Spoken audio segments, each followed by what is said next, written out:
Ոստիկանությունից քննչական ուղարկված հաղորդման համաձայն ազգային ժողովի նախագահի հետ միջադեպից հետո մեղադրանքի առաջադրվել Միքայել Մարգարյանին, որն իրականացրել է խուլիգանական գործողություններ, մասնավորապես հասարակության նկատմամբ բացահայտ անհարգալից եւ բարոյական նորմերի նկատմամբ բացահայտ արհամարհական վերաբերմունք դրսեւորելով հայհոյանք եւ անպարկեշտ արտահայտություններ է հնչեցրել։ Գլխավոր դատախազությունն էր ոստիկանների հանցագործության մասին հաղորդումն ուղարկել իրավապահներին, երբ ազգային ժողովի նախագահ Ալեն Սիմոնյանն ու քաղաքացի Միքայել Մարգարյանը միմյանց հասցեին հայհոյանքներ են հնչեցրել։ Մարգարյանին եւ եւս մեկ քաղաքացու բերման են ենթարկել ոստիկանություն, ապա 3 ժամ անց ազատ արձակել ենթարկելով վարչական պատասխանատվության։ Ազգային ժողովի նախագահը պնդում է, իր նկատմամբ կազմակերպված սադրանք է եղել։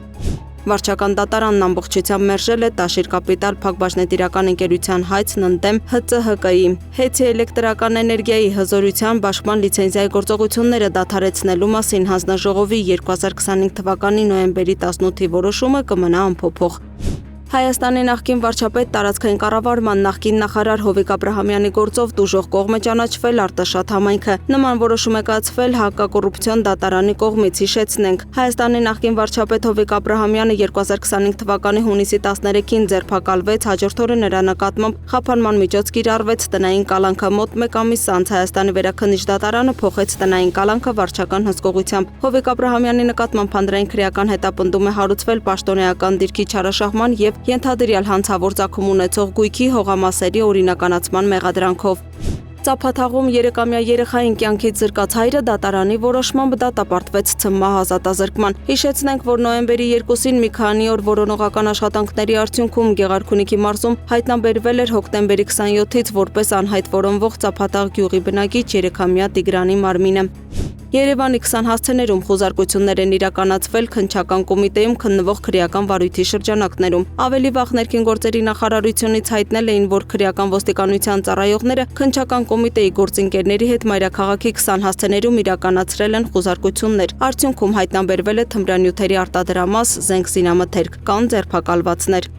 Նախաձեռնվել է քրեական վարույթ կանանց մշակույթի տան հրդեհի դեպքի առթիվ։ Քննչական կոմիտեից հայտնում են, վարույթը նախաձեռնվել է գույքը ոչնչացնելու կամ վնասելու համար, որը կատարվել է հրկիզման, պայթյունի կամ հանրավտանգ այլ եղանակով։ Կատարվում է նախաքննություն, նշանակվել են համալիր փորձաքննություններ։ Հայաստանի հակակոռուպցիոն կոմիտեի կողմից նախաձեռնված քրեական վարույթով հիմնավորվել է, որ Սևանի բժշկական կենտրոնի տնօրենն օգտագործելով իր ծառայողական լիազորությունները կատարել է իրեն վստահված խոշոր չափի գույքի հափշտակություն, նաև խմբի կազմում փաստաթուղթ է կեղծել։ Մասնավորապես պարզվել է, որ վերընշված բժշկական կենտրոնի տնօրենը 2022 թվականին աշխատանքի է ընդունել իր մտերիմ անձին, որը սակայն նշված ժամանակահատվածից մինչև 2024 թվականի նոյեմբերը ընդհանրապես աշխատանքի չի հաճախել եւ իր աշխատանքային պարտականությունները չի կատարել։ Նախաքննությամբ հիմնավորվել է նաև, որ տնօրենը նույն բժշկական կենտրոնի աշխատակցի հետ նախնական համաձայնությամբ վերընշված անձի աշխատանքի հաճախելու վերաբերյալ կազմել է կեղծ փաստաթուղթ, որի հետևանքով բժշկական կենտրոնի բյուջեից որպես աշխատավարձ վճարվել է ավելի քան 2.238.745 դրամ։ Բժշկական կենտրոնի տնօրենին մեղադրանք է ներկայացվել նրա նկատմամբ որպես խափանման միջոց է կիրառվել բացակայելու արգելքն ու պաշտոնավարման կասեցումը։ Նախաքննության ընթացքում պետությանը պատճառված վնասն ամբողջությամբ վերականգնվել է։ 20-ամյա աղջկա սպանությունը կատարելու կասկածանքով դատարանի որոշմամբ կալանավորվել է Փաստաբանների պալատի փաստաբան Արամ Թումանյանը, իսկ նրա կնոջ նկատմամբ խափանման միջոց են տրվել չբացակայելու արգելքը։ Նշվում է, որ 20-ամյա աղջիկը, որը սովորելու նպատակով Վանաձորից ժամանել էր Երևան, 2022 թվականի հունվարի 21-ին ինքնասպան չի եղել։ Մինչև նրան պատուհանից նետելը ԱԹ-ն բութ առարկայով հարվածել է նրան, որից հետո ամուսինները դեպքը կոծկելու նպատակով իրենց տան խոհանոցի պատուհանից նրան դուրս են նետել։